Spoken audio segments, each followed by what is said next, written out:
بسم اللہ الرحمن الرحیم۔ آج کی حدیث مبارک غیبت حرام ہے۔ صحیح مسلم حدیث نمبر 2589۔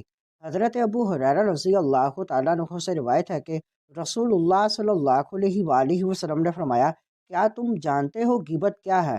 صحابہ کرام نے عرض کی، اللہ تعالیٰ اور اس کا رسول بہتر جانتے ہیں۔ آپ صلی اللہ علیہ وآلہ وسلم نے فرمایا، مسلمان بھائی کی وہ بات ذکر کرنا جو اسے ناپسند ہو۔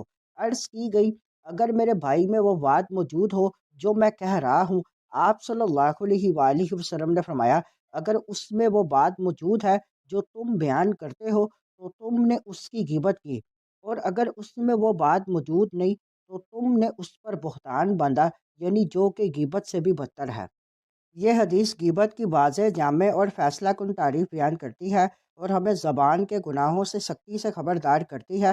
غیبت کیا ہے؟ نبی کریم صلی اللہ علیہ وآلہ وسلم نے فرمایا، کسی مسلمان بھائی کی وہ بات بیان کرنا جو اسے ناگوار کرے غیبت ہے۔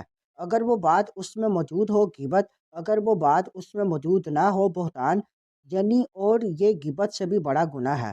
غیبت اور بہتان دونوں صریح حرام ہیں۔ غیبت زبان سے نکلتی ہے مگر دلوں کو زخمی کر دیتی ہے۔ غیبت نیکیوں کو اس طرح کھا جاتی ہے جیسے آگ لکڑی کو۔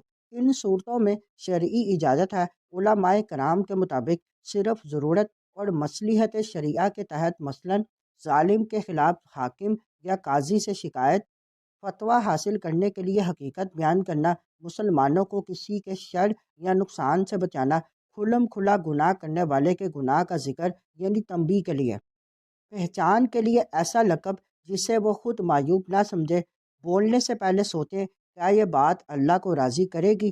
اگر بات ضروری نہیں تو خاموشی عبادت ہے۔